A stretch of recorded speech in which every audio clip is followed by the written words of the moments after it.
Ladies and gentlemen, good evening. Welcome to Skyman TV, the Tourist Man Black Africa. Members of Parliament want 11 more counties. Ladies and gentlemen, let me start by asking you a question. Does Kenya need 11 extra counties to make the country have 58 counties? What are they for? What is the appetite for counties for? Have they even managed to manage the 47 counties that we're having? What is happening here, ladies and gentlemen? Because if you ask me, we need to reduce our counties to not more than 8. If you ask me, 8 are even so many. This country should be divided into at least 4 regions.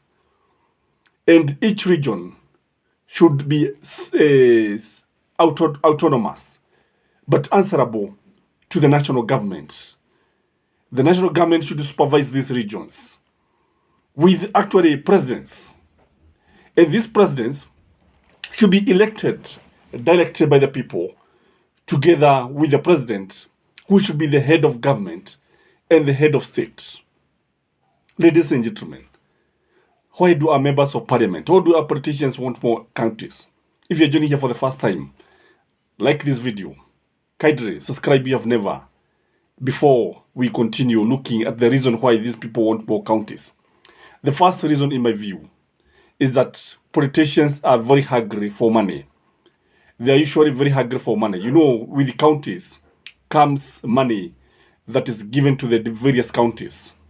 So the fact that they want to get money, they want to enrich themselves, and they think that they should be in government, they should be governors, make them need more.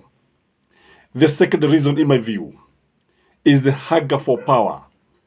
Politicians are very, very hungry for power. Power is sweet, ladies and gentlemen, and absolute power corrupts, and corrupt absolutely, ladies and gentlemen. Unapotazama vizuri sana utaona kwamba wale wanasiasa ambao tuko nao ni watu ambao wanajitafutia vyeo, ni watu ambao hawajali maslahi ya mwananchi wa kawaida, ni watu wa kujilipikizia matumbo yao, ni watu ambao wanaongozwa ni tumbo ziloshiba. Jameni, ukweli usemwe, they have a lot of appetite for our resources, and they are very, very power hungry, and indeed many of them are known even to commit serious crimes so that they can become leaders. Ladies and gentlemen, the other reason why Kenya should be very much worried about these politicians as they start asking for more counties is because some of them believe that when you become the governor, it becomes a stepping stone to be the president of the Republic of Kenya. You can even vie for the presidency. For instance, if you look at Mwagwe Iria is a presidential material, if you ask me. And I don't think Mwagwe Iria can vie for any other position other than the presidency. And if you listen to Mount Kenya, he is being touted as one of Mount Kenya kingpin who are likely to inherit Uhuru Muigai Kenyatta, and who are likely to give Rigathi Gachagua a run for his money. And I can tell you, Rigathi Gachagua, I can tell you, would be shown dust by Mwagwe Iria. Mwagwe Iria is a shrewd politician.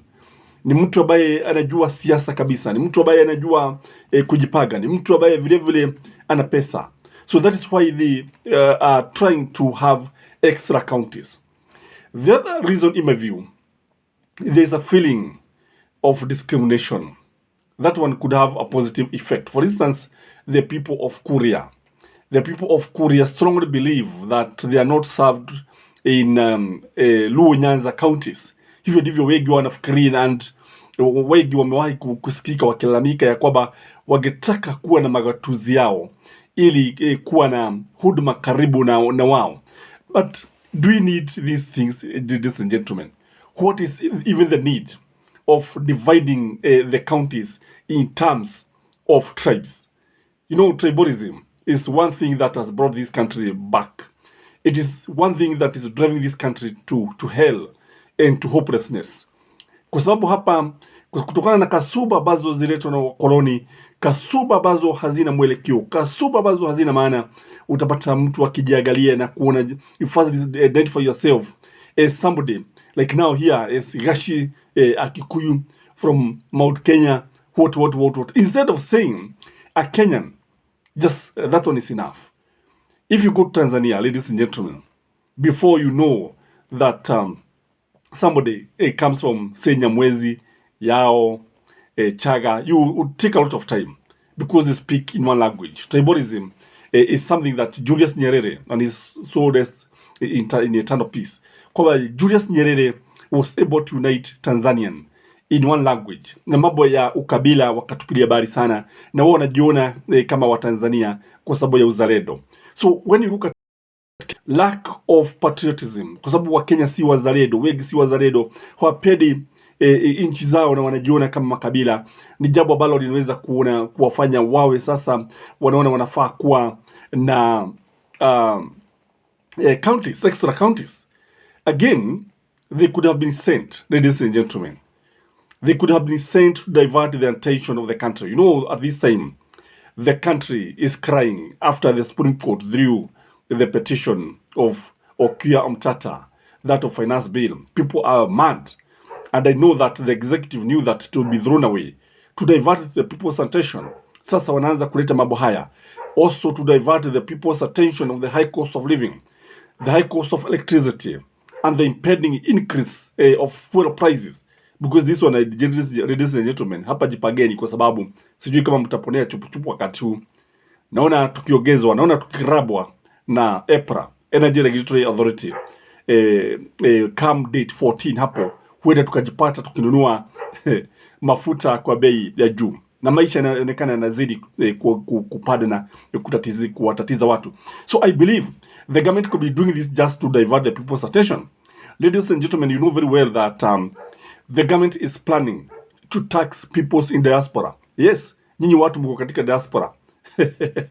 William Samoei Ruto's government is going to raid your pockets. Lazima mtakuwa mkitoa, I don't know, sijui money for welfare tax.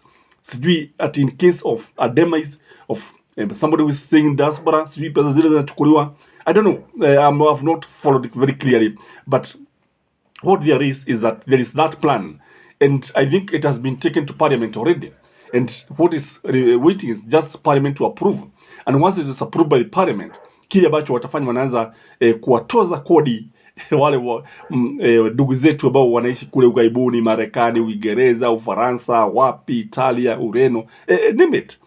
And I believe this money will end up in politicians' pockets, because what the government is doing, the government is trying to come up with so many taxes, and people are crying, by the way. And for those of you who are in business, mnajua zile shida ambazo zipo. So by bringing these issues of counties, don't you see that the government just want to divert the people's attention? Kwa sababu wakileta hizi gatuzi, it is you and me who is going to fund them. It is you and your children who is going to fund them. Because kile ambacho tunaona ni kwamba tunaona serikali yetu kile ambacho inafanya ni kukopa tu kila uchao.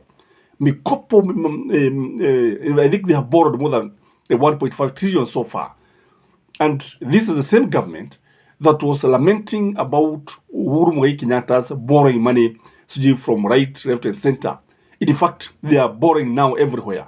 They are borrowing, they are just about to start borrowing from churches, because they are borrowing from internal borrowing, external borrowing, everywhere. Ndio nasema sasa huenda hawa watu wakawa wanakuja kuendea sadaka ile ambayo watu wanatoa pale, and it is it's a very ugly situation, ladies and gentlemen. Economically, we are not doing well, truth be told, and we are not doing well because our politics are not right.